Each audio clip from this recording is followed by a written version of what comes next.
Hello, everyone, and welcome to RHAP'S coverage of off-season Survivor content, general Survivor content. I'm your host, Shannon Guss, here for a very exciting podcast that we've had in the works for a long time. We've been saying we're going to do this for many years, maybe. We've waited for a time, and I thought this 1 month off-season between Survivor should be a wonderful time to do it. So I'm going to welcome in someone who some of you may know from his wonderful content online, on Twitter, on Instagram. He is Kosta, the Survivor fact checker. Kosta, thank you for being here. Thanks for having me, Shannon. This is honestly like a dream come true. Playing Survivor would be the ultimate dream, but after that, this is like the next biggest dream is getting to chit chat about Survivor in detail with you. Oh, well, thank you. I mean, Costa is my cat is here reminding me to be like, this is I've told Costa this before, best person because Survivor stats person, which I think anyone listening to this hopefully is in the weeds enough where that's awesome and great. If you don't think that's awesome and Survivor stats and working out results based on those stats is awesome, you may be in the wrong place. Maybe stay around and find out. But also, Costa is like a cat foster dad, the best people alive. Those two things, the Venn diagram of that being you, it's it does not get any better than that. I'm glad you think that. Yeah, during the pandemic, my wife and I had 15 foster kittens, and 14 of them found homes elsewhere, and the 15th one stayed with us. So we have two cats now. Yeah, that's wonderful. Well, I love it. I love that is, I mean, incredible. Let's talk about that for the next hour. Yeah, that's what people are here to hear about cats. Yeah, cats and stats. You should definitely you should definitely have a shirt that says cats and stats. Next time. Great birthday present in the future. No, we're here to talk about Survivor stats. And for those who aren't familiar with your work, I mean, I'd love to kind of get a sense of how you got to this point. Again, check out at Survivor Fact Checker on Instagram and on Twitter. There are great graphics that Costa does every week around so many different things. I mean, it's around the stuff we all need on confessional charts for Australia and for US, for Edgic, the preseason winner predictions, we've talked about but not just confessional charts, but then putting that into seeing the stats as they pertain to the whole of Survivor history. We're going to talk about a lot of different things in a very impressive Google Doc. Today you do the draft stats as well, so many different things. Tell the people what you do and how you got to being the Survivor fact checker. Totally. So I've been watching Survivor since All Stars. That was the first season I watched live. I just kind of remember hearing from friends on the school bus in elementary school. I was Jeff's target demographic, a 7-year-old watching Survivor. Come a long way since then. But yeah, I started with All Stars, got hooked pretty immediately, and have been watching it ever since. Obviously some up and downs like everyone has, but RHAP has kept me invested through all the years. I'd say the low points of Survivor. But as early as I'd say Guatemala, I was literally writing down the boot order of the season on a whiteboard because I didn't have Excel on my computer at that time to keep the data in a more precise way.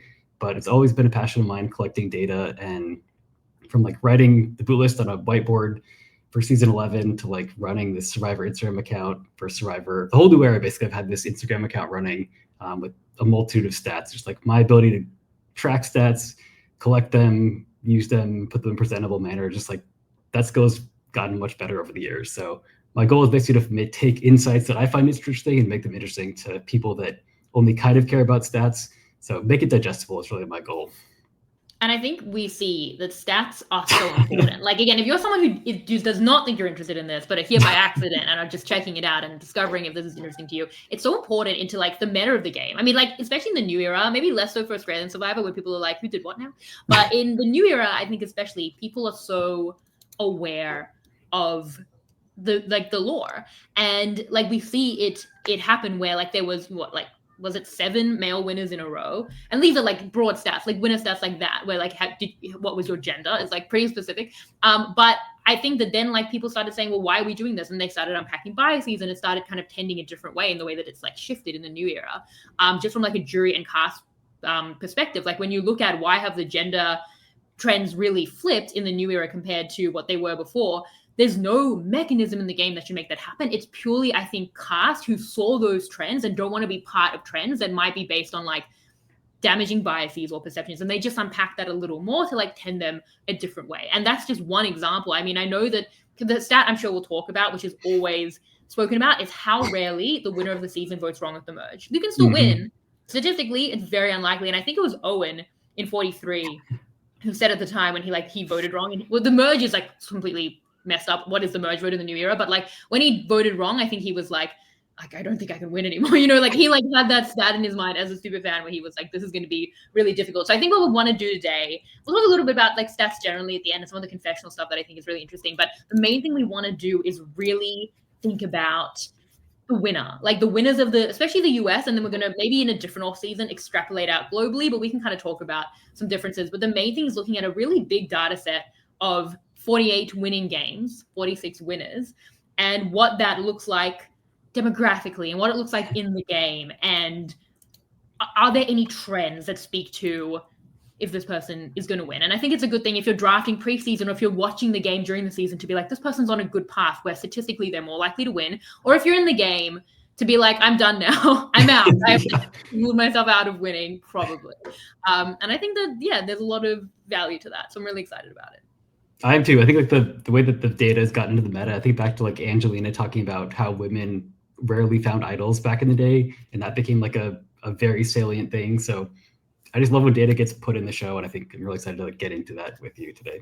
Yeah, and then there's a lot to discuss around arguing about the reasons why that might happen and everything, and then that becomes the analysis of the show. But we have this amazing Google Doc that I think you said you were going to make available for the public if anyone wants to kind of look at it after, because it's a bit of a, well, I don't know. People can see it. They can make the screen full screen. If you're listening in audio, this is all on YouTube as well. But of course, we're going to talk through all of it. So yeah, do you want to start us off on kind of how we're starting here? I'm on the wrong slide originally. I screwed up at the very first thing. Let's start here. We're starting at age. Here are the age of the winners. Let me know where you want me to go with this and the findings you found. So we're going to start again, like in a very demographic standpoint. You can see probably some of the tabs: age, job, personality, like even like family and stuff. Like we'll talk about that, and then getting through to some of the strategic elements of the game. But we're going to kind of try and build a profile of the statistical survivor winner. I think that's kind of what we're trying to do. Yeah, so I think we do our best to accommodate people both listening and watching. I'm honestly mostly a listener to podcasts, but I think it's really helpful here to have the spreadsheet in the video view. And as you said, yes, I would love to share the spreadsheet so people can poke around with this after the fact and comment on it, send me questions, feedback. When I'm wrong, point that out and blast me on on social media. But yeah, this kind of spreadsheet is a good insight into what my brain looks like. Not that anyone needed to know that, but that's amazing. This is I love that it's color coded. that's amazing. That's part of it too. I'm a huge fan of conditional formatting for Google Sheets, Excel sheets. So yeah, this spreadsheet in most of these tabs will show every single winner. There's 48 of them, so it's hard to fit on one monitor screen. But everyone's there. This tab is looking at like everyone's age. So when you talk about precision, like a lot of sites will just list like the winner's age. But then the question is like, is that their age today? Is that the age on day one of the cast? Is the day that they won? And so because I care so much about precision, I've included both the winner's age on the first day of filming and the last day of filming. So like day 1, day 26, 39, 42. It fits for every single season. We know what the filming dates are. We know everyone's birthday. So this is amazing. This is getting... You can see birthdays. Yeah. I believe Visepia... Sandra won on her birthday? On her 29th birthday. Yeah. Sandra, Michelle, Visepia, I think all had birthdays on or very close to their season ending. That's amazing.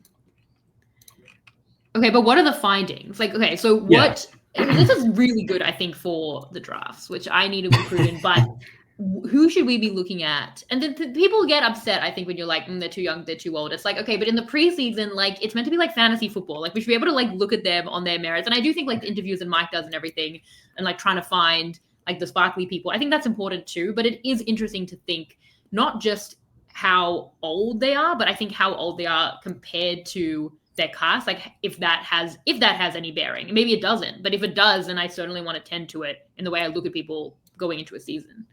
Yeah, and I think a lot of things about demographics, there's no absolutes. Like, it's not like someone that is the youngest can't win. Like, you know, Fabio is 21 and won the game. Marianne, I think, might have been the youngest on her season when she won. Actually have that as a... wasn't Zach was and close. Then a Swathi. It was actually a very young season. That's right. Marianne was only the 4th youngest. Yeah, but Jenna and Aris were the youngest. Here you just changed it to be based on So and then Fabio the second youngest, Sophie the second youngest, Todd third, JT third. Wow, that's so interesting. JT was so young, and Amber and Tommy third. Oh, I did not know that Tommy was so young as well. I'm already learning things. I know we all know so much, but also so little. And then you can sort it by like oldest too. So Gabler's the only person that was the oldest on his season, I guess.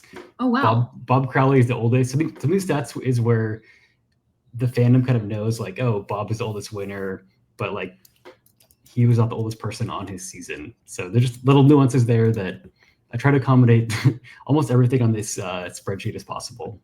So it's crazy to me. So Tony was the second oldest in Winners at War, which is also, I think, I wouldn't have thought that necessarily, given that he played quite recently, I guess, compared to people who played like a while ago. But yeah, so I mean, were there any findings on this? Like, you want to be this much the oldest on the cast, or was it like, other than like, I guess like, okay, so fine. So if Gabler's the only, and Gabler's win is like a unicorn in and of itself, but if Gabler's like the only oldest winner, you don't want to choose the oldest person on a tribe or in a cast. Is that kind of the findings? Yeah, so I think a lot of these tabs will have like the raw data on the left, and then if you scroll to the right, it will show kind of like the findings might need to be talk them all through.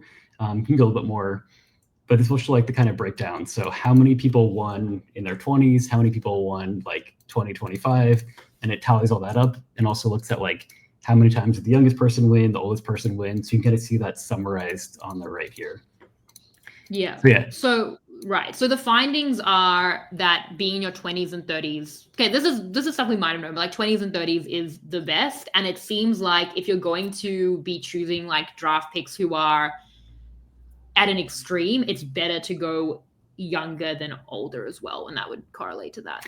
Yeah. And the last thing here too is like the age of the people also matters on how Survivor casts as well.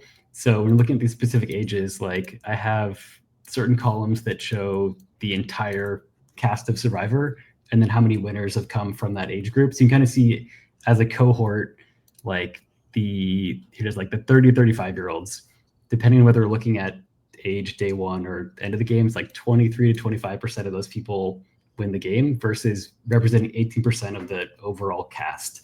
So I would say that's like the 30 to 35, 35 to 40 actually outperform their age a bit.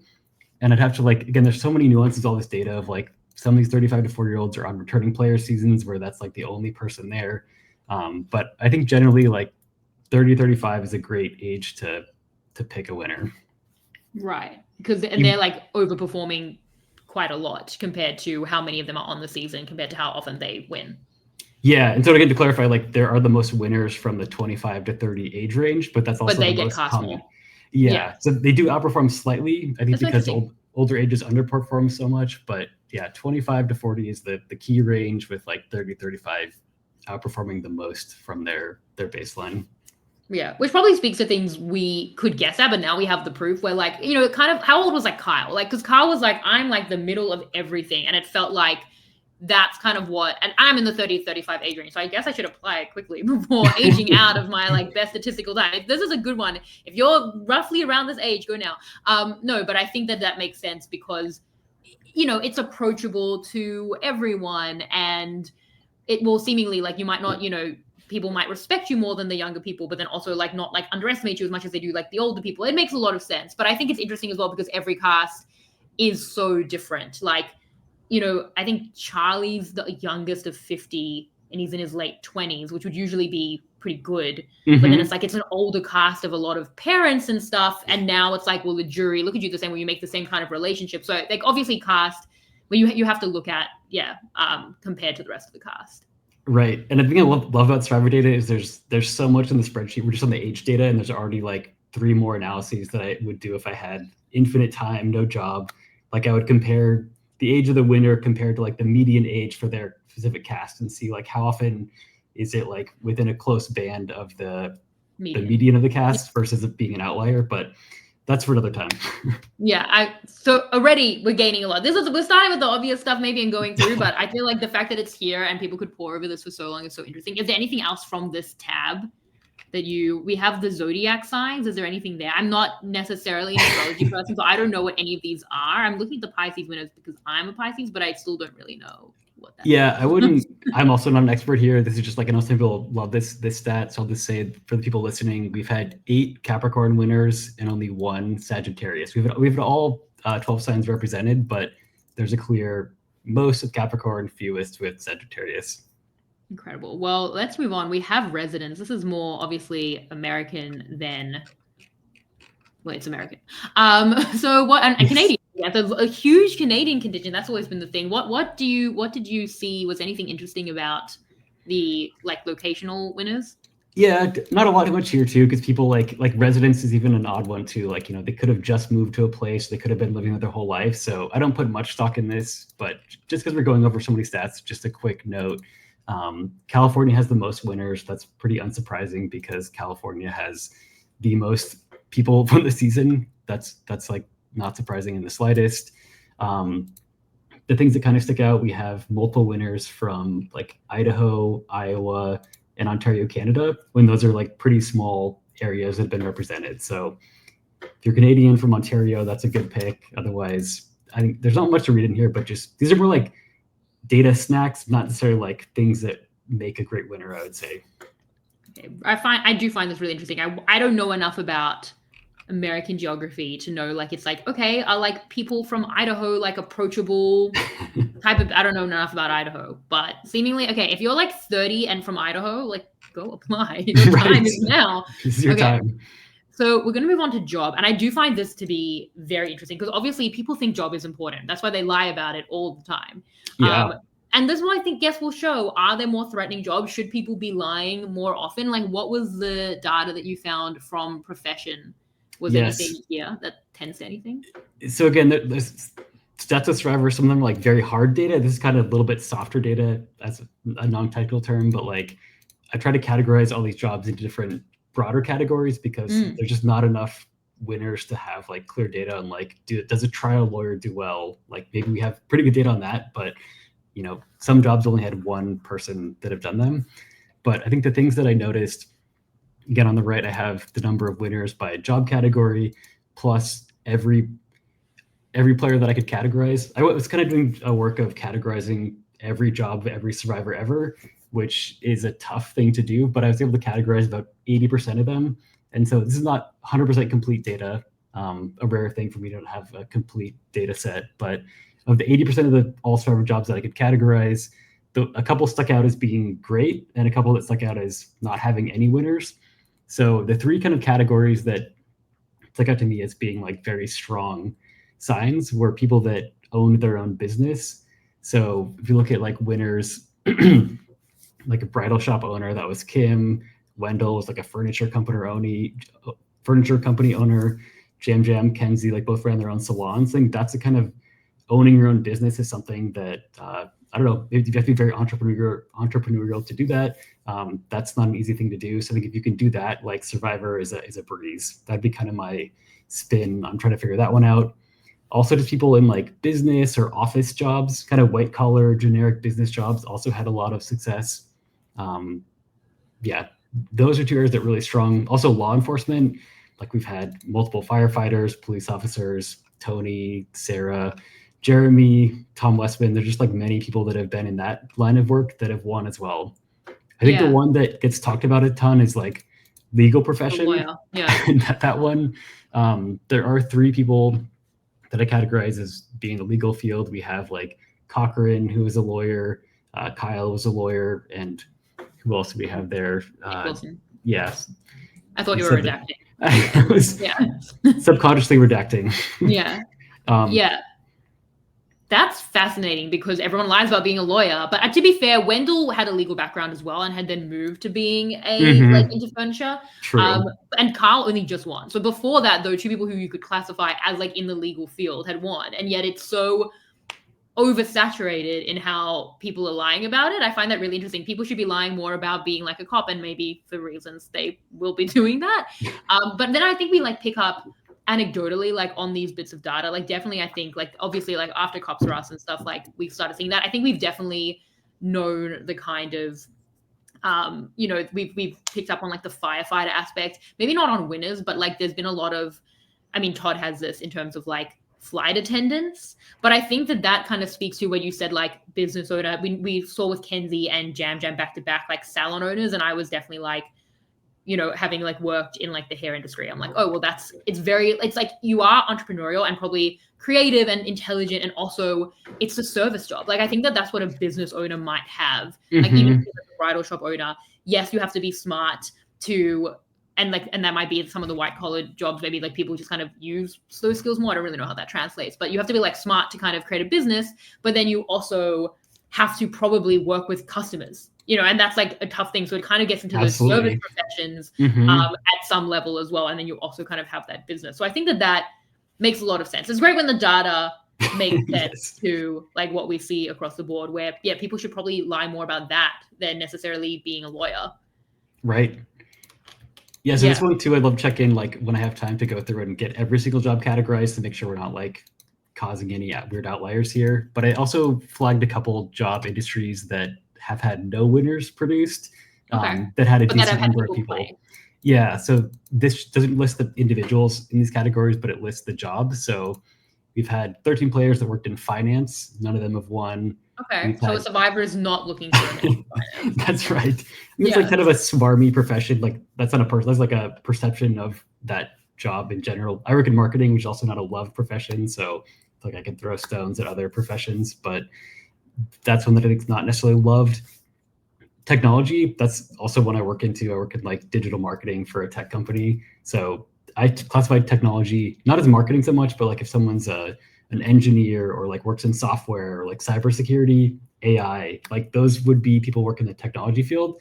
And to me, those are like some of the smartest people out there. But of the 22 that I categorized, none of them have won the game yet. What about podcasters have been terribly, right? Like the podcasting has been like terrible so that's not good. But it is interesting because I feel like Cody is like, he seemed crazy. He was going after Justine for being in sales, and he was in sales, and it was like, no, he knew. Like he'd seen the stats and he knew that like it's not lawyers, it's actually sales. And that's not exactly the same, obviously, as being a business owner, but I think speaks to what we're saying. If you're like in a businessy and servicey type thing combined, I think service more than anything is like a great, just like soft skill. Like just having to do people at their worst is probably translates to survivor. And then if you have that with like also a real business component, which probably shows like creative thinking and like problem solving and all of that, I think that makes sense. I love when the data makes sense. I'm loving this. Thank you so much. On behalf of all the listeners, thank you for all your work, because this is unbelievable. Really excited to get a first podcaster on the board. But the good thing is that in like a couple of years from now, probably everyone will be a podcaster. We had a bit of that in 47. Yeah. But they're really going to show up for the podcasters one day. Here we are on personality type. This is a bit soft as well, but tell us how you kind of found this, because I find this fascinating as well. Yeah, so this one, I want to give a shout out broadly to Dan Ohm, who's this Australian guy that does amazing data collection. Yes.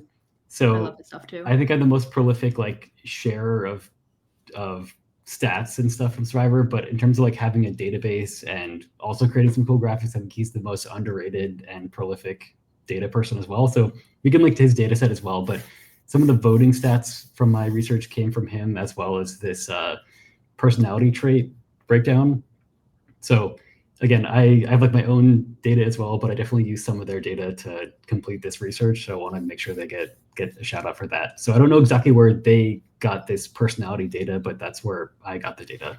This is, so Myers-Briggs, which I find, this is so interesting. So what did you find? And for people who don't know, it's like, it's Myers-Briggs or Myers-Briggs? Myers-Briggs, I believe. Okay, right. Don't know that. I've done this once upon a time, and I do not remember exactly what I got, but it's about extrovert, introvert. Yep. Sensing, intuition. What's that? Yeah, that one is like how you perceive information. So it's like, do you like concrete facts, someone like me that's looking at the data, or someone that kind of goes more on like abstract thinking? Yeah. Okay.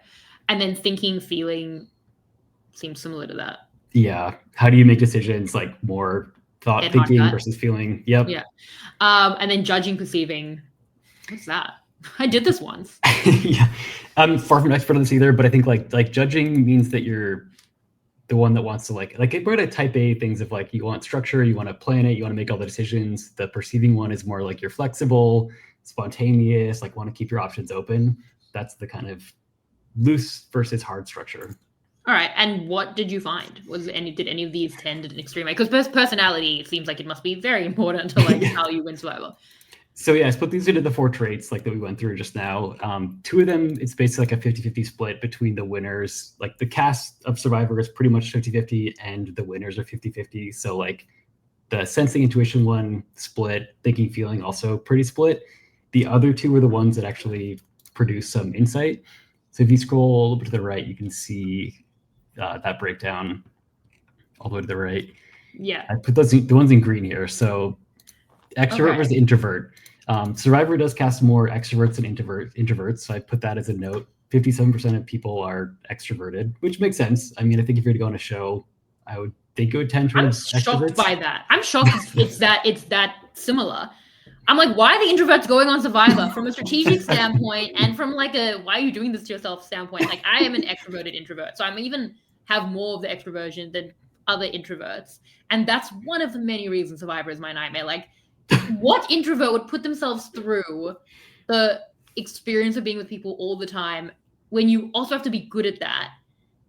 Like, why would they think that would go well? And why would they do it to themselves? Like, I recently, when I did my deep dive with AJ, I think he said, like, I'm really fascinated by people and I, like, love people. And that's, like, my skill. I'm like, oh, that's not me. Like, you got to love people, I think, to be good in Survivor. But this is fascinating to me. So 57% are extroverts. Again, I would assume it would be more just based on who's applying and who they want to cast as TV characters. But that's interesting. And then they even overperform from that to win 2/3 of the time. Exactly. 6-7% of the winners are extroverted. So that, again, that would kind of match my expectation, but just, again, like you said, when the data is showing that. I would expect more. Like, I'm actually, like, really impressed by the introverts. Like, I feel like this was a good showing. Like, I can't believe that 1/3 of people winning are introverts. Like, how did you do that? How did you do that for 26 to 39 days? Like, I genuinely would have thought it would be, like, 80. So I'm actually quite impressed by the introverts here. And then judging and perceiving. So the structure people do worse. So this was all players at 41%. So more flexible people apply. And that makes sense because you have to, like, take time off work and, like, maybe you'll get cut. And it feels like that's probably all over the place. So in terms of just like surrendering to the situation, I can understand why more perceiving people apply. And then they slightly overperform. 63% of people who win to 50% who play. The flexible types who keep the options open win. And that also makes sense, like to have those skills for sure. I think that's like literally one where outside of the personality test, like just when people say what makes a good Survivor winner, a lot of people said like ability to be flexible. So I think adaptability. That is super key. Yeah. Okay, this is very interesting. Again, like kind of what you would think, but you don't know why you think it, and then the data backs it up. Anything else on this? Yeah, that's all I have for this one. Love that. All right, we have siblings. Why did you think this was an interesting thing to look into? Yeah, so this one, a fan actually reached out to me probably 3 years ago, and I tried to find their name before this podcast, but could not find them. So this is something that someone came to me with this stat and said every single winner except one has a sibling. And I kind of did some fact checking to make sure that was the case, and I think it's generally true. There's only like 6 winners where I couldn't definitively find that they had a sibling or not. But of the like 40 some winners that I could find data for, only one of them does not have siblings. Which is Jenna Maraska. Yeah. Right. And she was like really, really close with her parents. So do you have this compared to how many people in America and I guess Canada have siblings? Yes. What I found was about 82% of people have siblings according to this data versus like 42 of the 43 on Survivor. So again, anything you say the winner is like a small data set, but it does seem that like having a sibling might help you slightly to be a better player. That does make that again makes a lot of sense. Like living with people. I think it was like Hugh who had like an enormous amount of siblings. Like, I mean, I don't know enough about only children, but I guess the stereotype is like you kind of need it more your way, or you like, I don't know, maybe just living with people all the time, more people, or people your own age, and not that they are in Survivor, but yeah, I guess that makes sense that would make you a better Survivor player. Yeah, just what we said in the like personality thing. Like if you have siblings, you can't get your way all the time. You have to be willing to like go along with things you don't like and endure that. So that's great preparation for being on Survivor.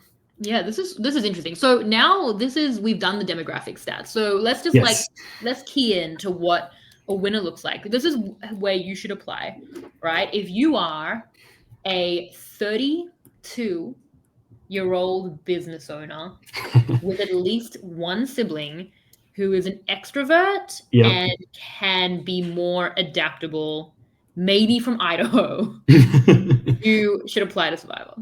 You got this in the bag. The stats Yeah. are all backing you. Or if that person comes up in 49, they're my first draft pick. Well, not 32, 30 to 35. Yeah. Yeah. Okay. So that's already a good sense of that. Now we have some stats in the game. Is this anything? What's this? This is starting tribe. What do we have? Okay, so we have here stuff on the first immunity challenge. What else? What's interesting about this data set here? So again, going through this data, like we're trying to find sets with the winner, but I can't help myself and like find little data tidbits as we go through it. So data tidbits I found was that we've had the most winners from yellow tribes. Baran from Africa was gold, but I will group that with the yellow in this case. Otherwise, yellow/gold has 11, blue has 10, and then it goes on from there. So that's the tidbit. There's never been a winner from a black tribe because they only had that once as a starting tribe. Timbera. Yep. We've had some like very random ones, like brown is 1 for 1, magenta 1 for 1. But there's really like I don't take this as like if you're on this color tribe, you're cursed. Although if you look at the green tribe, besides the black tribe, which is 0 for 1, the green tribe has been used 12 times as starting tribe. It only has 3 winners, so it kind of has a lower conversion rate from starting to finish. So maybe if you're on the beaches of Fiji and you're on the green tribe, you might kick yourself a little bit and think the odds are slightly against you, but that's more of a non-statistical thought. That's more just of like a cursed buff, maybe. Yeah, I would think that the only thing that would matter for buffs, I've always said this, is that I would think, and this is obviously wrong, I would think that maybe if there's any kind of, effect here, it would be that the yellow buffs are really just much worse to sleep with. Like, as someone who's putting the buff over my face every night, I take the purple and the blue. The yellow is like barely blocking out the sun. It actually would be like being like under like a UV light. Like, I think that would be terrible. But it's obviously not affecting them, and like good for the yellow tribe people. Was there anything that you found in terms of winning or losing the first immunity challenge? Because this is obviously something that's like a big part of like, especially modern Survivor, around of like disaster tribes and stuff like that. Did it correlate that like you should start winning early to win, or is like the intentional matching maybe the way to go? Yeah, this one, it's kind of like one of those things where it's inconclusive, but if I was on the beaches and I won the first challenge, I'd feel a little bit better about my overall odds because of the 48 seasons, 28 times the first immunity challenge was won by the tribe that the winner was on. So 58% of the time versus 42%. The caveat there is that every season doesn't have 2 tribes, so it's not like compared to 50-50. There are there's more winners than half. So it's kind of a wash ultimately, but which is interesting. Yeah. Because I would think if you're out there and you lose, you're like, oh no, like things are going so badly. It's like, no, you're actually like, as long as you don't get voted out tonight, like you're actually fine. Like that's pretty much what it should be, considering, like in the new era, especially like these 3 tribe seasons, 2/3 of people are going to win that first challenge. And then obviously it's otherwise just a 50-50, and it like kind of equates to what you would think for that anyway. So it's actually the lesson there is I think like it's actually fine, which is not what you would necessarily think. Exactly. I'd feel better if I won the first challenge just because like you're safe that round and like maybe it's slightly better. But if you lose, like you still have a path forward. If you lose, you just start crafting that story. Okay, like you're already playing. Those other people, they didn't have to play from day one like me. Right. Was there anything else on this or? No, I think for the people looking at the spreadsheet, I put some breakdowns like how many times did the tribe come in first place, like versus winning. So the tribe that won immunity, the winner tribe got first place 44% of the time. So still pretty common, but that accounts for like 3-4 tribes that started a season. Right. Interesting. Okay. This is the merge vote. And this is the one we were talking about before. I mean, I'm just going to scroll down the spreadsheet. It is so unlikely. You can see 3 no's of people who were not on the right side of the vote who won the game. It's so unlikely to win if you don't do the merge vote. And this is the stat that I mentioned at the top of the podcast where, it starts kind of like taking people out. Like the first thing about this is for people who are looking at the chart, Kosta has done a wonderful job of putting if they voted for the boot versus if they were on the right side of the vote. Because one of my like pet peeves in the data stuff is when people are like, oh, it was wrong because they voted wrong. Like, no, there are vote splits. There are thrown votes. There are hidden votes. There are so many reasons that people might not actually vote the person out of the game, but were very much in on it. And to be fair, there are also people who like vote correctly but are not in on it. Like Mitch, as an example. No, sorry, he didn't vote out Charity. But there are examples of people who like, no, actually no. If you vote wrong, you're wrong. But if you vote right, you're right. If you vote wrong, I got there, you might still be right. I think that's what's good. So you're unlikely to vote right. Although, to be fair, that did happen. 48 was so crazy that Say voted out Kevin, and I think she thought Mary was going. So she actually did vote right by accident, but I wouldn't put that in the data set of her having voted correctly. So anyway, there is no meaning to anything. But I love that you have shown the people who actually were on the right side of the vote versus not on the right side of the vote. And yeah, the data on this is like so conclusive that if you vote wrong in the merge, like you're absolutely screwed. Yeah, this is one that I've definitely shared on Instagram. It's kind of like a seasonal favorite of just like when you get to the merge, share this one because it's so conclusive. And some of these stats are just like, it's like leaning towards one direction, but like we can't really definitively say anything. But this one, I think the caveat, like it does seem like such a strong indicator. I think I have two thoughts on this. Like one, the merge vote often has like, it's more lopsided a lot of times. Yeah. So there are just gonna be more people that did vote correctly at the merge. That's a fact. But I think secondly is that like the meta of Survivor has crept into the game. And so I think people, like you mentioned Owen at the top of this podcast, like people that are very aware of this stat, I think there's many reasons why, like I don't think this is the only reason, but I think it's a reason why these merge votes in the new era are becoming even more consensus, like 10-1 votes, just because people really want to make sure they're on the right side of the vote. So it's like a past stat impacting the future. Yeah, I mean, this is what we see in the new era, that the Murgatory vote for many different reasons becomes super lopsided. People, especially with Murgatory, like they want to be on the right side of the vote and they also want to survive, especially when half are vulnerable. Especially as we've talked about, when you know that like a split tribal is coming up and you need these like mass numbers, like no one wants to be like win on like a cool 6-5 and then you get swapped into a minority. Like people are trying to have these like a just surplus of numbers to make sure that you'll be okay next time. And people are very afraid to make moves. It's like a complete failing in production. This whole middle part of the game, no one's talking enough about it. I'm talking about it a lot. Maybe a lot of people are talking about it actually. But the Murgatory into the double tribal, then into that like long challenge where everyone gets split up for the day, it just guts strategy completely. And I do think that what's interesting, the interesting thing about it now, I think, is that a lot of people are voting correctly, like pretty much everyone is a lot of the time. So that data is like, you know, you're not ruling anyone out. I guess like for the charity vote, it literally was just Mitch who actively voted incorrectly, not like in terms of the split. And that kind of ruled them out, you know, like that. And that was important. But I think as well, then you look at like the early seasons, a lot of the time it was important differently because tribes would win and then kind of run it down. Like winning that merge vote was actually decided in actually important battles, and then it would create that winning tribe that would become like the Targi, etc.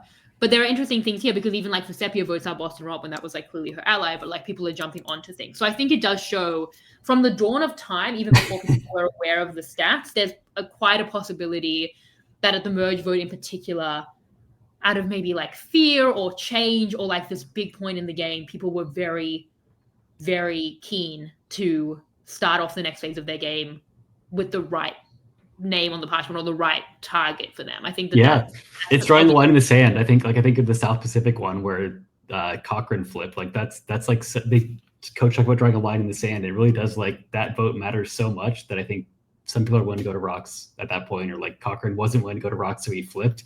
But it's like such a key vote to how the rest of the game plays out. Yeah, the three names we have here who actually weren't on the right side of the vote, Bob, Danny, and Chris Doherty, which is interesting because they all won in the same type of way. They all won by losing in that line in the sand, but then surviving through. And they're all very much that same archetype that we would say of winner, and that's how you win. So basically the takeaway is, firstly, it's an interesting stat. The takeaway is that, especially in the new era, people are going to pretty much mass vote. You probably will be on the right side of the vote. And if you aren't, good luck. No, but if you aren't, your way of winning, if you are the Owen who's like, shit, what are we doing now? What it becomes is you win like a Danny or a Chris, where you survive and you'll have hopefully friends on the jury who will vote for you because you're like the last one remaining from that group. Yeah, and then those last thing those three, I think like all of them won at least 2 individual immunity challenges. Danny won 2, Chris and Bob both won 3. So I think both of them like winning challenges became a necessity to their game in a way that not all winners need to win. So like they messed up on the merge vote, but they also won some clutch immunities, and that got them there. If they hadn't won those challenges, like, they would not have won the game. Yeah, and there would be as well things that are around like idols and stuff now as well in that archetype, which was like this was pre or like kind of on the cusp of that. But yeah, I think that idols and stuff, that's kind of it's like if you're one of the only people probably to have voted wrong with the merge, your game of relationships is a little bit sunk. Like you better start winning challenges and finding some idols and making it more of like a trinket game. I think that is fair for that. All right. So let's go to the next one. This is, as you said, immunity. This is interesting because I don't think I've ever really thought about how much immunity a winner tends to win. Because it's like, obviously there are people who've won a lot, and then there are people who have won none. I'm really interested in what the findings are in that. I'm interested in that. Yeah, so I think this one inspired me by seeing the thought that inspired this was like, does winning the first immunity challenge mark you as a threat, and that like puts you at risk getting voted out and then can't win? I think like that was the very broad idea. And then I thought of like, oh, Gabler won the first challenge and then like talked about bringing his threat level down afterward. But like that was the idea that inspired this, and that kind of led me to not just looking at how many wins each person had, but like at which phase of the game they won those challenges, and trying to see if there's any data that was interesting there. Cool. Yeah. So yeah, it's showing from like each round, like from final 13, depending on the season, all the way down to the final 3, if they had a final 3 challenge. The ones are showing like wins, and the zeros are losses. The black ones are where they're like, either it was like New Era where they split the tribe, so that person wasn't in that challenge, or like Joe got final medevac. 3, so there's no there's no challenge, there's a medevac or something else happened, but there isn't a challenge. So that's the data set. One very interesting thing I thought about this was in the first 40 seasons, only 4 winners won the first immunity challenge, individual immunity challenge post-merge, and then went on to win. So only 4 out of 40 won the first challenge and won. But then in the New Era, we have 8 winners, and 4 of them have won the first immunity challenge and went on to win. So that's where I think my idea of like making you a threat at the start from winning that first challenge doesn't seem to be an issue in the New Era in the same way. It's like Gabler, D, Kenzie, Kyle all won the first challenge of the season, the individual immunity challenge post-merge, and hung on and won the season. That's very interesting. I'm trying to work out how to explain the stats of that. I mean, I'm quite surprised that it was so few in the first 40 seasons. That really shows that was more of like a mark, obviously, than anything positive in terms of winning those immunities. I would say maybe in the New Era. I mean, I remember with like D, it was the split group, right? And she was like, I won for us. Right, and then Michael, yeah. So that was the toe challenge? Was that it? I think so. Yeah, that must have been it. So yeah, I mean, it's possible in the New Era because possibly the idea of the merge and the first challenges is now maybe not as definitive as it used to be. Mm-hmm. Like we won that challenge, but there would have been Murgatory before then. So there's like Murgatory and like no one's an individual winner, and then you just kind of start winning challenges. Often you both win in these like split groups, and you're like doing it for your group. Which Kyle obviously like, and Kyle's like a kind of a different thing because they were like all so strong, and like it actually made him like more valuable in this like strength alliance. But it's hard because 8 seasons is not like a huge data set, but I do think because it's so much more represented that is incredibly interesting. Yeah, so that was like kind of an interesting finding that I had. Just kind of the generic stats of the 48 winners, 12 never won individual immunity in the season that they won. So 25% never win a challenge. As the numbers kind of dwindle, the winners start winning more often. That's kind of just naturally going to happen. There's fewer competitors, higher chance anyway. But I think they also just, not only do they have a higher chance, they win more than just whatever the baseline expected random number would be as well. So, yeah, I mean, that's very interesting because even last night I was chatting to friends who don't know a lot about Survivor, and they're like, how important is physicality? Like, oh, there are winners who don't win at all. And now I know exactly 25%. So we know, firstly, if you had played before, we would have been like, don't win that first challenge. Like that would be terrible. But now we're like, maybe you can actually, that's fine. But is there like a median win number for winners? Yes. The average is 1.8. Yeah. So just under 2. Not sure the median is, but that'd be the average. Probably. Which also makes a lot of sense, I think. It's like not so much that Yeah. you're gonna get voted out, but not like, but like you might need one, you know, like you might need 1 or 2. So that makes a lot of sense as well. Exactly. And like 23% of winners won the last 2 immunity challenges. I think that's kind of like a clutch thing. Like, you know, Fabio, I think, won the last 2. The aforementioned Mr. Wilson won the last 2, I think, where they kind of... Fabio won 3. 3 in a row, yeah. These people just like have these runs at the end. Fabio won 4? Where is he? 3 in a row, the final 3. Yeah. But I think that's like the number counts for the winners kind of get racked up because some of these people need to win at the end and they do win. And so by winning, they juice the numbers a bit. Yeah, but, JT has that as well. Right. He won. Obviously, Tom kind of changes a bit of the data there because he won so many.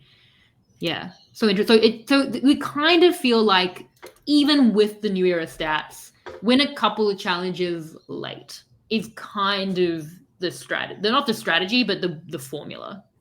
Yeah, and I think at that point, like if you're a threat, it's already known. Like I think if you're the final 6 and you win a challenge, no one's going to be like, oh my God, you're all of a sudden a bigger threat than you were. Like even Camilla, I guess, was already seen as a threat when she won pretty near the end of 48. So yeah, I think personally, I used to think that it was a really bad idea to win the first challenge or even the first couple. But from this data, it says like, maybe if you're the archetype that people expect to win these challenges and you win, that makes you a target. But if you just win a challenge early on, it's like, whatever, it's just one challenge, not going to change anything. I think it's the lack of fanfare about it being the first challenge because often Murgatory is the first challenge. I think that's probably it. I still probably think you don't want to win it. Like the stats are still 8 of 48. It is weird that, but like I still think that the new era, the data is so small that those could all be kind of circumstantial. Like Carl's definitely is. Gabler is so hard to model anything off of. Like Gabler, Gabler's not going to be made a threat out of that just because of the type of person he is. And I know that there are all these like asterisks that you can put in like any data set, but like just looking at like 4 of 8, I don't know that I'm necessarily like, oh, definitely do it. I think I'm still like, wow, it turns out a lot of people who win early don't go on to win. And I think that there's that stat as well, because we're looking at winners, not losers, right? So we should be looking. But there is that stat about the people who win a lot in a row, like the Frannies and Ricards, and like they don't tend to survive long after winning a couple in a row. And I'm butchering the stat. I can hear Josh Kettles tweeting at me right now or blue skying to me right now about what I'm doing wrong with this. But I know that the stat is like definitely winning a lot early is not the way to go for anyone, right? If you win 2, I think Charlie was able to make it to the end, but pretty much if you're not Charlie and you win 2 by a certain point, you're going to get voted out for being a threat. Yeah. Like Tony won a lot in the middle, but Tony in like Winners Awards playing, I think, like pretty much the best game of all time. Other than that, you can see that there's like a hell of a lot of loss like for the winners early on. So definitely don't be like racking up wins early. Or if you're in the position where you need to be, like the game is maybe beyond you at that point. It's a bad sign. Like you want to just having to win the last 2 or 3 only. Yeah. And the last thing here, I had 42% of winners win the final immunity challenge. And that can be with 3 or 4 people. So I think it's definitely higher than average, or like again, higher than random. I always say, like, you know, if it was exactly 1 in 3 or 1 in 4 based on the season, I would see like 25 or 33% of people winning that final challenge. But the winners, more often than that, 42% of the time are winning the final immunity challenge. That's really interesting too. I don't know that I necessarily would have like thought that like sight unseen.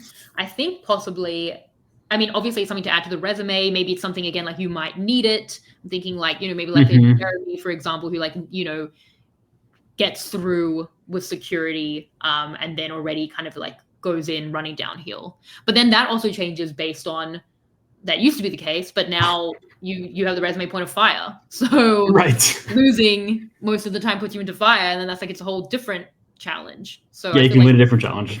What I really am impressed by is your pursuit of like good stats in the face of Survivor being like, I'm going to change everything all the time to make like data the most difficult thing possible to try and like make consistent. So they make it really hard. I think we're about to get into voting stats, which I think are the most complicated and ones that have to be caveated the most ways. But thank you. I really try to make the data comparable across different seasons. Because like when it comes to the challenges, there's final 3, final 4s.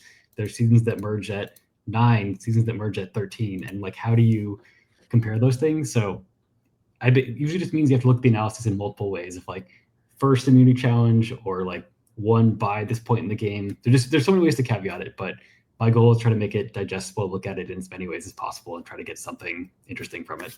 Yeah, I think it's relevant. I mean, we're not saying like, again, like nothing, even like there are like there's data outside of like any stats, really, you know, that well, not that that makes sense as a sentence, but you know what I'm saying? Like anyone can do, like even though before Gabler, the oldest person had never won, like then he did, you know, so all of that can be true. You're never out. Still 3 winners have voted wrong at the merge, but it's Right. just like big trends. And I do think this is a really interesting one for me. Like someone winning a lot early is apparently really not the way to go. And I don't know that I knew that before today or had really thought about it. So I think that it's interesting to kind of get these broad patterns that people then again can break, but Yep. maybe they won't.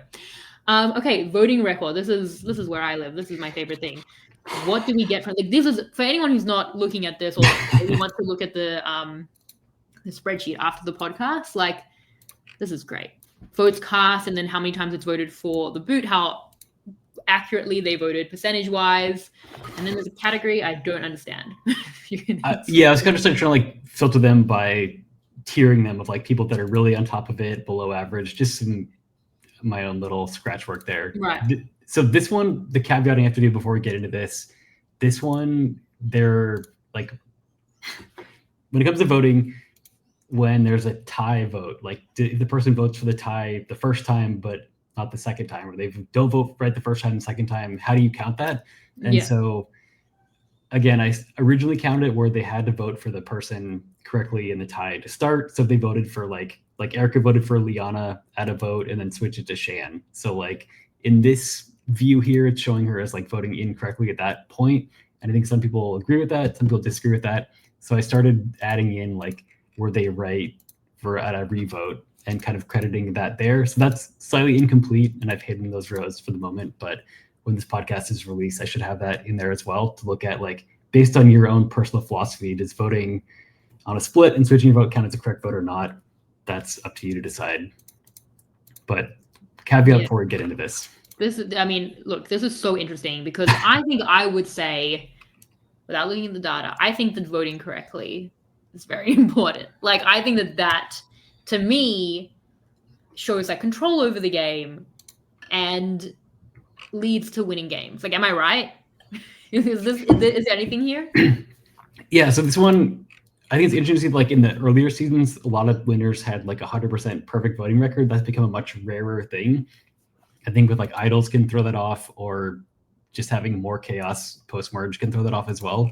But I think that the thing remains that voting correctly is very important. And again, if I was doing more analysis on this, I'd like to compare with like how often does every person vote, because usually more than half of a tribe is voting correctly, but not everyone's voting correctly. Like I think the average for all this is like 83% of the time. So I'd love to see like across people that make the merge, or I don't know, other breakdowns of what's the average. But again, I'd just restate that key point again, that 83% of winners are voting correctly 83% of the time. That's the key thing that we can go from there into nuances. That's very interesting. I mean, as you said, it used to be a lot easier to vote, not easier to vote correctly, but the votes used to be less complex, you know, like now we have to already like be looking at the data in terms of split votes. And now you have like, you know, some things in notes where it's like Jam strategically voted for Franny to get negated, you know, like there are extra votes, there are lost votes, there are so many lost votes, which makes the data so hard. There's a shot in the dark that hit in terms of like the revotes. There are idols, as you said, that can like negate, and then it becomes like, how do you, so like at the Kelly Wentworth vote, are the people who voted with Kelly correct because she stayed, but like they weren't in the majority? So looking at that, I think has made things a lot more complex. But if you're taking like some pretty broad data, like 83% of the time you need to be voting correctly, that's interesting. But then again, you're going to have those people who are the underdog type winners who didn't necessarily vote correctly at the merge, who might have like a lower vote count, but then have that pathway to win. But it's just like more like one type of way to win compared to control. Exactly. And I think there's like one little thing I'll add here, like first 8 seasons, the average correctly voting percentage was 91%, and then it's 83% across the whole franchise. I think we also had about 8 perfect games in the first 20 seasons, perfect voting records, and then only 3 since then. So just kind of putting a few numbers behind the things you're kind of saying broadly. Yeah, the perfect games are crazy. Like Kyle, again, like to be fair, single season, I think that maybe speaks to how we all felt about 48. Like all the love to Kyle, congratulations, but that is not how the new winner, the new era has been for winners. D at 44% is this one blew my mind. I checked the stat like multiple times. I'm like, this has to be wrong, but I think a few things are going on with this one. So one of them is like the J Maya Caleb shot in the dark moment. That one is correct. Yeah. Incorrect vote there. She famously throws that vote on Sifu when Sean goes home. So that's kind of like, does that really matter? He had a pretty messy early game. Yeah, so I think some of these votes are not very like those. That's 2 already that are inconsequential. And if we change that, she'd be up to 3/4, which is still a little bit below average. Still the lowest of the new era. Yeah, that's crazy. Also like the Julie. I think the Julie Idol play was also one where she voted for Julie, and then Emily is the one that also home. To be fair, now that was like her best move. Yeah, exactly. So that's where this caveating comes in of like, I think on a broad level these are really important, but I think when you kind of dig in, it can get a little bit like just these low percentage doesn't really convey how great of a game she played. To be fair, like she would be bringing the 83% average at least slightly down, and even that, it feels like all of those votes are like pretty explainable. Like I'm looking now at her actual wrong votes. Like she's still the Bruce vote. She voted for Jake. That must have been a split. What? I don't remember the Bruce vote. No, did she vote wrong for Jake? When was that? Was she not part of that? No, like Reba voting for Bruce. So she must have been. Oh no, sorry, Reba aren't. She voted for Jake. Drew voted for Jake. Okay, I don't remember if it was a split or not. I can only apologize. I will look it up immediately after this podcast. So possibly that was wrong. I can't remember that vote. The Emily vote that she's in on that one. The Drew exactly. Vote. And then the final 5. That's the one people always point to. Mm-hmm. I even think like she was defensively well insulated, but yeah, that's not in terms of like voting. And that one is legitimate. She did not vote correctly. Right. On that vote, she voted for Katura, who did not go home. So that's really interesting. Who else here is really interesting? The perfect games. I mean, the fact that Tony had a perfect game at Winners of War is crazy to me. And Tony again, the last perfect game before Tony was Tony. Yeah, talk about that. That is fun. That is incredible. Okay, so we know that like people are voting. If you're not voting correctly, close to like 90% of the time, things are getting tough. It's a bad sign. Yeah. So interesting. Other perfect games, Amber. People don't think about that. Her and Rob obviously like tearing things up. Natalie White. She has the highest amount of correct votes of any winner. Is that right? Yeah. She went to in Samoa. Fofo went to so many tribal councils that she had many opportunities and choosing the power structure to get that done. Wow. Okay. I'm sorry. if you learn anything from this podcast, the fun fact of that stat of is that the most amount of correct votes or the most amount if you're at 100%? I think it's both.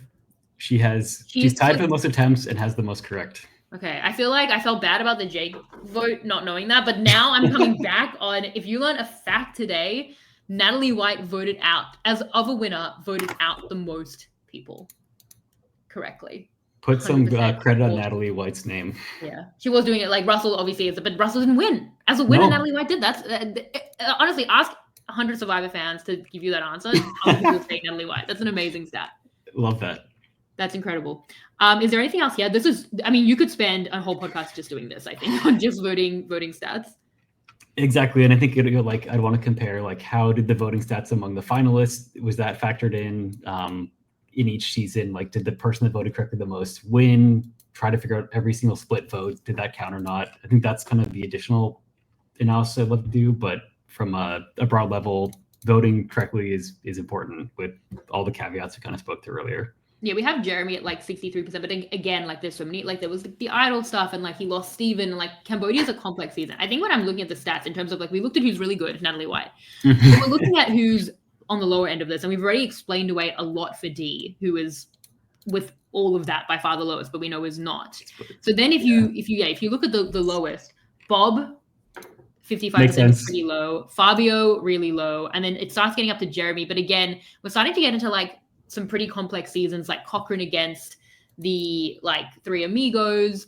Michelle was left out of some pretty key votes. But even then, they're getting up to like 2/3 of the time they're correct. Like if you're losing over and over, and I think we see this a lot with people who continuously lose out on the vote. I really hate to, this is like a dunking on Owen podcast, but like in the aforementioned, like, love you, Owen. Yeah, love Owen. He's like the person who so much cares about this. And this is actually what we've spoken about a lot with the aforementioned Jake O'Kane, with Owen, the sentient goats who are very much out there like, winners do not lose out on the vote this much. Like winners do not need to win immunity this much. Like winners don't, are not on the wrong side of the merge vote, but now I'm in it and I'm aware that I'm like in the red part of the stat sheet, and like I don't know, I need to become an anomaly now. Like that's where I need to be, and it's a very tough place to be.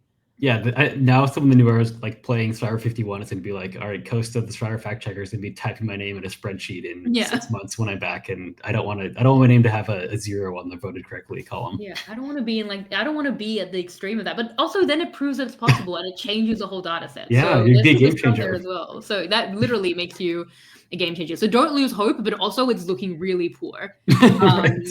Yeah, that's fascinating, but.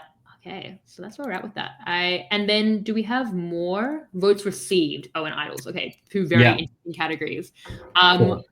This is great. Please just walk me through it because there's so much going on the votes received tab. Yes, this one also it's kind of like this is a very basic answer of like how many people never got votes. I think that's like one that you want to know right off the bat. So 11 of 48 winners never received a vote. That's crazy. This is again, you have to caveat again, because in my world, if you negate votes with an idol, those don't count as votes. Right. But some people do count those. So I think that's 11 people never saw their name ever. And then people that never saw their name or negated them, that number is 15. So a little bit higher. Huge. I don't think people would think that. Like, obviously, they've not been voted out, except for one person. But still, you would think that they would get, like, they also have made it to the end. So think about how many tribal councils they've had to go to. That is huge to me. That's very surprising to me. Or like, besides Michelle, who went to like 6 tribal councils, like usually winners are going to like 10-ish tribal councils, maybe like, about 10 tribal councils, I would say on average. Yeah. What's interesting about this, I'm like, okay, I'm trying to like create like the archetype in my mind of what a winner looks like, but I'm getting to like, don't be voted for and control the votes. Like, we've solved Survivor. Good night, everybody. Like, but don't be voted out. You'll win Survivor. That's massive. But like, to not see votes at all, I'm really, really shocked by that. Who are the people who are receiving a lot of votes? Yeah. So again, your trivia question, depending on how you count the votes, if you're going based on people that saw their name written down the most number of times. This one's a little easier than Natalie White. Yeah. Ben, he negated 9 of the 11 votes, but I think the one that I think is interesting is Aris had 9 votes. None of those were negated. So if you, in my world, like actual votes, Aris is the standalone winner, having received 9 votes, is the most. Was it just like winner. Terry over and over and over again? Yes. Call the ambulance. Yeah, Chris Underwood obviously was voted out of the game. So literally voted out. Boston Rob, from the enemy, you would think would be getting a lot of votes. I'd have to be like looking at these. And then it starts getting to like people have very few votes. Like even the people who have votes are 6 or fewer over again. Mm-hmm. You were saying like an average of say like 10 tribal councils. So that's not a lot of votes, really. No. And so the part that I found really interesting, this is where like my analysis came in. If you go to the right slightly, I looked at when these votes were cast, like when did the person receive their first vote? Did they get their first vote like on the original tribe, on a swap tribe, at the merge, and then also like at what tribal number as well? So on the stuff that I found was that 23% of winners, only 23% of winners get any vote pre-merge. That's the first stat. Fascinating to me. Wow, people know if it's over for them so quickly. People should be giving up way, way quicker than they are. That's crazy to me. 23% of all winners. So, I mean, but now the pre-merge is like most people aren't even going to tribal council pre-merge. So that's again throwing off the data because Survivor loves to be tricky. But Yeah, that's very, very interesting to me.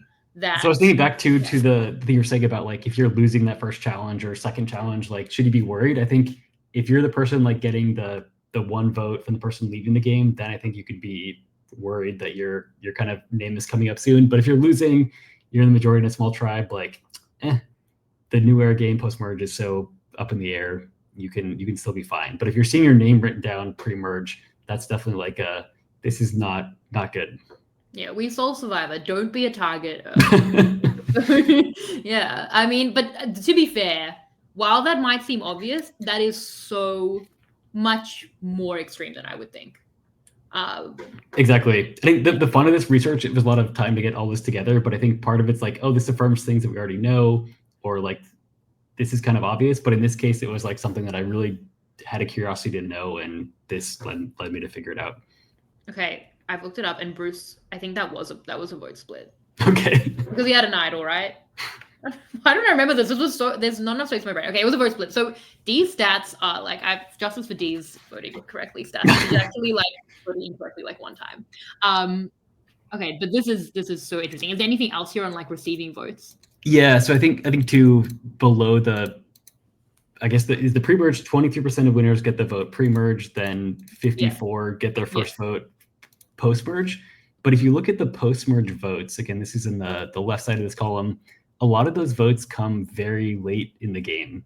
So we can sort it by like tribal number. So a lot of these come at like high 30s. Yeah, that's right. Okay. I have a very large screen. So here it is for the days, right? So the first vote that people get, there is some people in the red, the people who are not doing on the data, who are early, but like there's a big jump between Jam and Denise at 13. And to be fair, like Denise was really fighting for her life. But and then it like jumps up to 21. I mean, that's very late in the game, especially at the moment. And again, too, if I did this again, I would say like adjust the first day based on the number of days in the season so that we can compare fairly across. We have Marianne here at 14. Right, which is merge versus that would be. Oh, right, that's what it is. But so it's adjusting for the length of the season, which is it. But then, and that makes sense as well because there are only a few options to vote for, like the later on that we get. But like, okay, we're really solving a lot. Do not be a target early because that's very unlikely to win. Exactly. So last stat here, I looked at like tribal numbers. So this is not tribal that the winner attended, but tribals on the season overall. So most winners at the 10th tribal council, that's when half of winners have received a vote. Like most winners have not received a single vote before the 10th tribal council. That's crazy. Well, they're so good at the game. That's why they're winning. We've really learned a lot. But that's crazy because it's extreme. I think that if you were to ask most people, maybe I'm just wrong, but I think if you were to ask most people, they would say the winners like probably don't get votes, but like can get votes. I don't think they would think to this extreme of not getting votes or delaying votes to that extreme. Right. And again, another follow-up would be like, how many different tribals did they get votes? Like that would be another thing to see. Like, did they just get one tribal council? They got 5 votes, or is it just like one over time? But yeah, getting votes is bad, even if it's not voting you out. You heard it here first. Don't get voted out of Survivor. And here is idols. Yes. So this one, idols get a little bit tricky because someone might find an idol, they pass it to someone. There's kind of a nuance. This is an impossible data set. Yeah, this one is tough. So also like if you get an idol, sometimes someone gets up and says, Jeff, I'm playing this for Shannon, and they play it on Shannon. Other times someone thinks to say, Shannon, you could have my idol to play for yourself, and then you yourself play the idol. So I think in my mind, I see those as different, but not everyone sees those as different. So like Wendell, I think, got up and gave the idol to Laurel. Yes, Laurel. So like I think a lot of people say Wendell played that idol, and I think you should get credit for that. But from a stats standpoint, I think I see some nuance in like handing it to Laurel because maybe like that player doesn't have to play it for themselves. They could say, or like they don't have to use it. They could hold it or play it a different time. I think if it's the last time to play it, it doesn't really apply, but there's like a moment of decision making there. So a little bit tricky. That's my own little nuanced idol opinion. But I think the takeaway here is that a lot of winners find idols. And I think for a period of Survivor, almost every winner had found an idol. I think the new era, it's been less key. I think there's also been fewer idols in some sense to find in the new Thank God era, for that. but It was a lot for a while. it would be a start to have some fewer idols. Yeah. But yeah, I think if you look at like the late 20s through the 30s, that was like peak idol fever, where you had like Tony finding multiple idols, Tyson had multiple idols, Ben obviously. So many people had multiple idols, and that was key to their winning game. So again, this doesn't show people that found idols and didn't win. Like Russell found a bunch of idols, didn't win. Ty had a bunch of idols, didn't win. But I think the stat is that of the eligible winners, since there was no idols before Guatemala, I think 58% of winners found an idol or had possession of an idol at some point. 58%. Mm-hmm. Yeah, it's an interesting kind of, because this is what we're trying to do. We're trying to like make the profile of a winner, right? Of this like 32-year-old business owner from Idaho who has siblings. And I think that what is interesting, to be fair, like, yes, find idols, have advantages. It's interesting though, because they're not the mold of the winner who needs idols to survive because they're the underdog. Like the Kelly Wentworth type who was negating, they're not getting a lot of votes. They're controlling the votes, and they also have the advantages. No one of these people won. This is incredible. But this you would think necessarily wouldn't be as high. The way the challenge wins aren't as high because that isn't more of an underdog thing. You might not necessarily need that as much, but yet it is more represented in terms of actually having idols. Yeah, I think it's like so much leverage. I think also like if you have the idol, it gives you more ability to make bold moves or to back yourself a bit, because you have this safety net in a way that people that don't have an idol are maybe more afraid or just unwilling to make a move, because if it doesn't work, they're exposed and gone. Yeah, you also might think, okay, well, there's fewer idols out there. Like I have this one. Yes, knowledge is power, like in the literal sense. Yeah. So I think that's interesting, because I think as you said, it's more about the knowledge, the control, and the confidence than the way we think about idols and the power of having an idol, which is you'll negate votes. Like you'll be on the bottom and you'll save yourself, but you'll very rarely go on to win, because that's not really the archetype of a winner. The archetype of a winner is someone who is protecting idols from other people. Yes, absolutely. And using it quite offensively and just using it to control more than defend. Right. And I think too, that's the thing where like we watch Survivor as mostly omniscient viewers, or we know where the idols are, but as a player, you have no idea how many idols there are, who has them. And if someone tells you, like, is that even true? Can you trust them? So even if you've been told where the idols are, you might not even be confident that it's there. So I think, yes, what you said, if they have it, that's the knowledge, and that's powerful beyond just the power of negating votes. Yeah. And we see like, obviously like Tony had a lot of idols. Ben, they're like, blowing out some of the stats. But, it's an important part of a lot of winning games, seeing here like Marianne, Rachel, Gabler wouldn't have survived early without it, but it's kind of a different thing. Jeremy, big part of his game as well. So like we know it's part of those stories, but again, like a lot of those players are controlling the game. Is anything else here? No, I think idols are great. You don't need one to win, but I think if you have one, again, don't get in your head too much and think like, I found an idol, I'm going to win the game now, but more so like, hey, this does give me a little bit of an edge when it comes to making strategy moves or knowing the landscape of the whole game. Yeah. Okay, let's build the profile of the winner. So we had the archetype. Then from a game perspective, okay, if you lose the first challenge, you're okay. Totally but fine. You want to vote correctly at the merge, and you want to vote correctly most of the time. You want to rarely get votes, and definitely not early. You want to have idols, but again, not to negate votes because you're voting correctly. What are you negating? Just to control and to have that confidence. You don't need to be winning as many challenges as you think, and definitely I would not be winning them early, maybe the first, but not a bunch early. Mm-hmm. And if you need to win challenges, it should only be a couple late. And that's it. That's the profile. That's it. I think that we found a lot of interesting stuff. Is there anything else from the spreadsheet that I didn't look at? It's a wonderful spreadsheet. Seriously, thank you on behalf of everyone, because this is so interesting to me. I hope it's at least the second most popular spreadsheet on Twitter in the coming month. That's a great joke.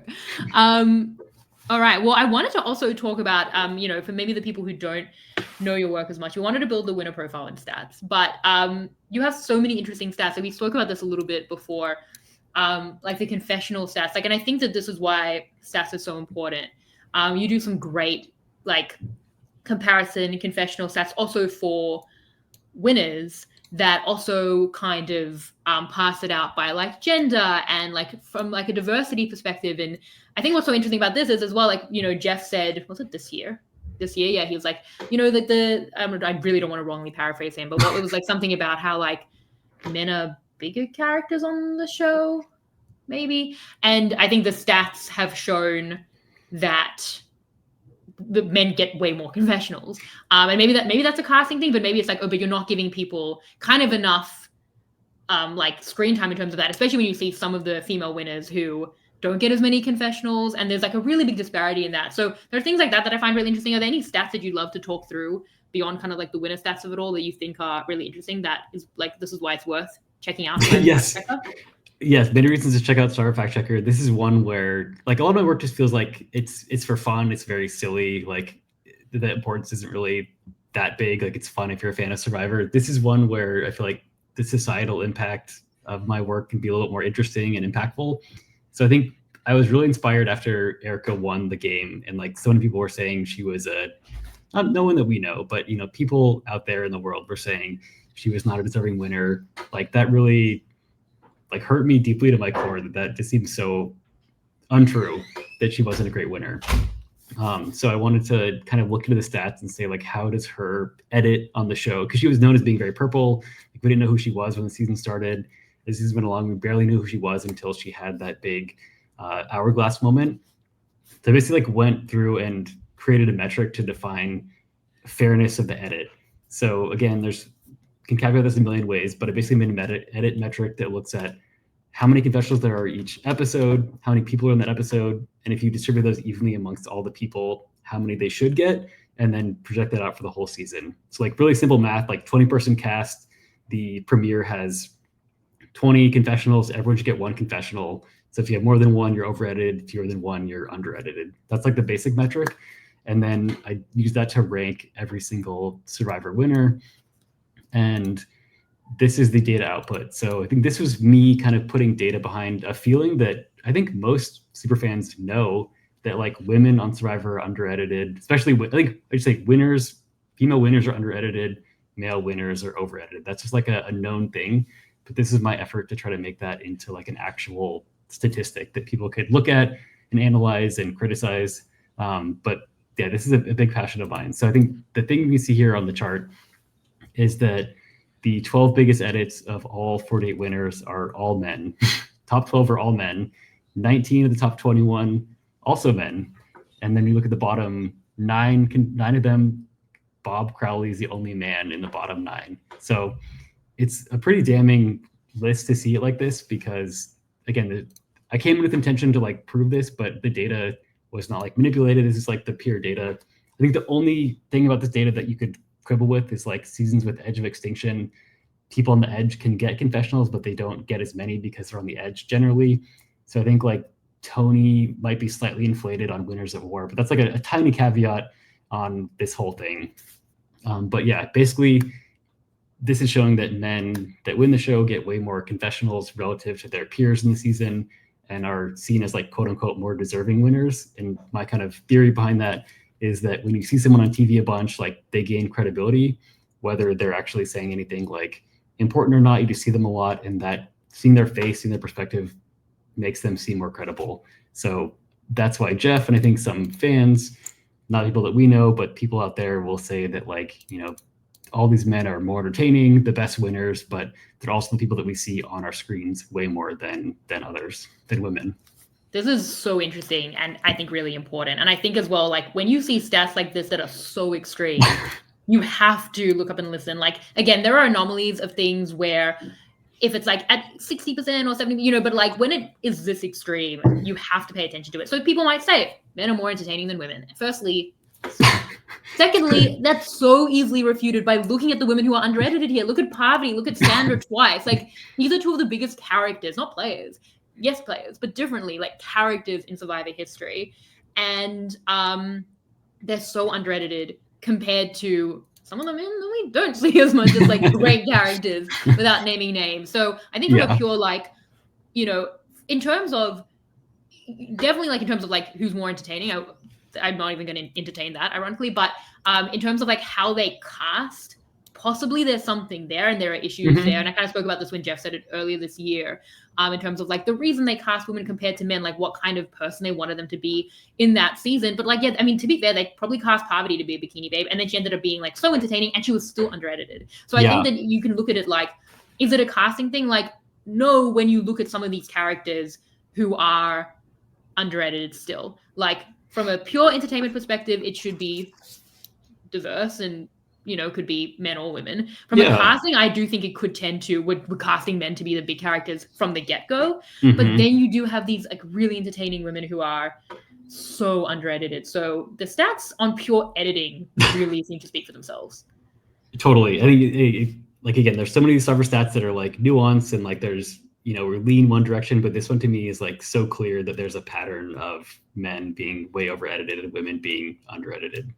That's so interesting. Well, are there any other stats that are like particularly interesting to you, or that, because that, again, like follow Survivor Fact Checker on Instagram /Twitter/Blue Sky.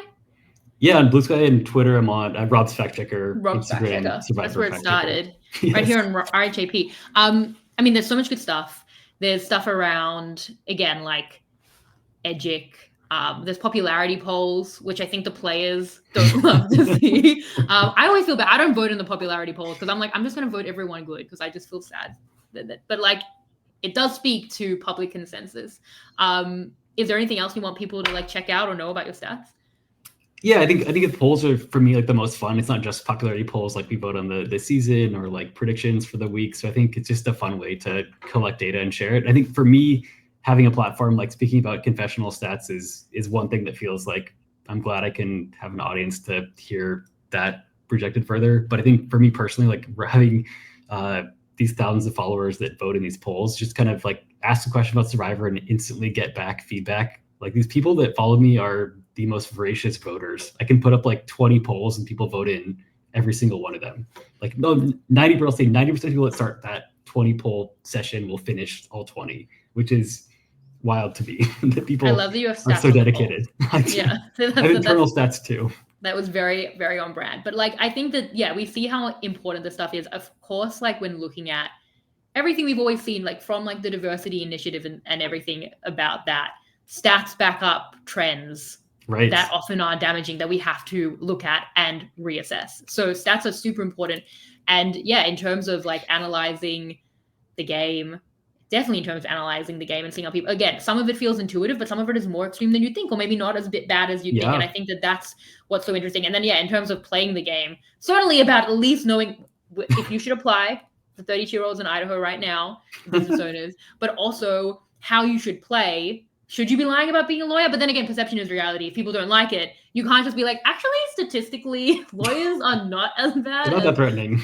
Yeah, but it is interesting about unpacking those perceptions that maybe don't necessarily add up. And then definitely, yeah, like knowing where you're at. Like if you're someone who is, we've seen this a lot. You voted incorrectly a lot, needed to win challenges a lot, and been that, yeah, like left out of the vote, no advantages, like things are looking dire. But exactly. I think it's interesting that, yeah, we saw that. Like we need to send the editors that Natalie White voted correctly more than any other winner and is what the most under-edited. She's the most under-edited by like a insane amount, and she also has the best voting record of any winner. So like, you know, that are two stats that I don't like, that they don't jive. they're complete opposites and they shouldn't be.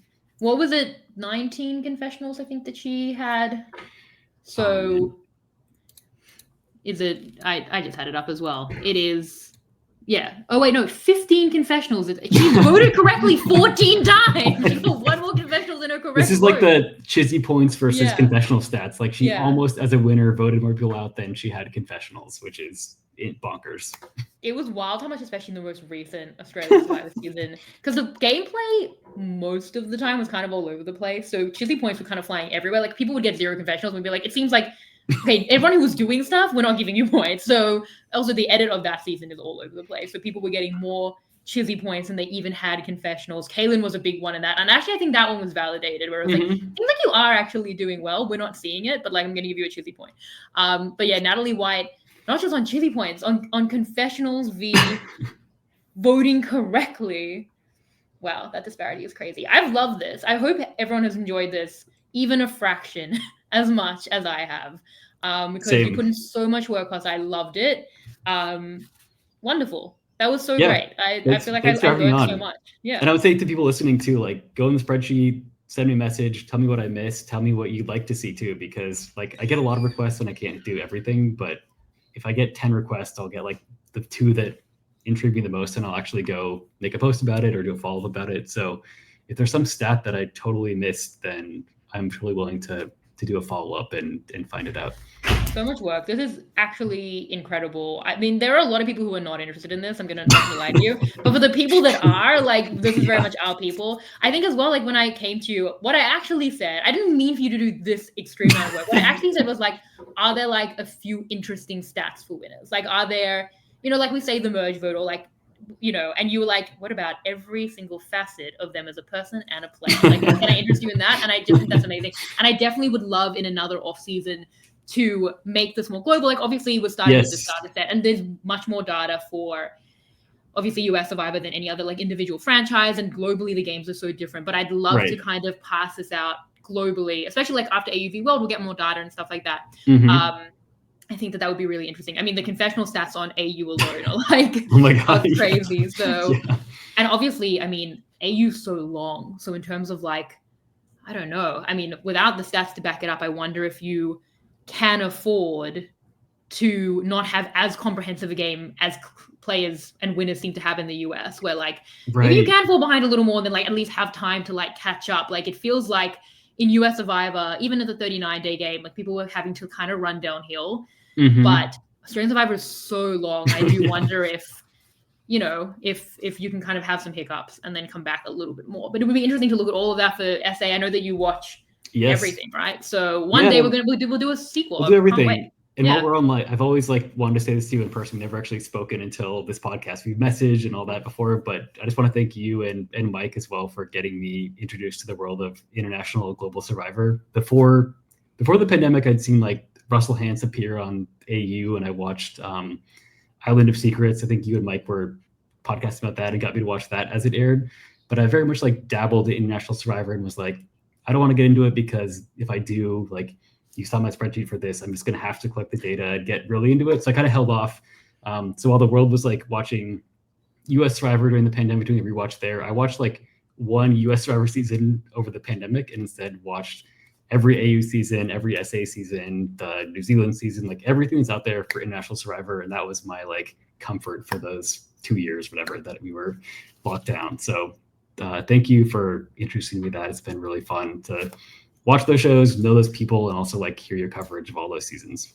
No, it's our game. Like we get the stats. So I think this is amazing. We've started off here and like the possibilities are endless. I definitely want a follow-up. Hopefully everyone enjoyed this a lot. And this is my off-season content where I just came in and just listened to your great stats. It couldn't be easier as well for me. I think it's a rarity. Usually I listen like one last thing too. When I listen to Australian Survivor podcasts or watching the show, sometimes I disassociate when I'm watching the strategy because I just like can't handle the amount of hours of Australian Survivor and the strategy talk.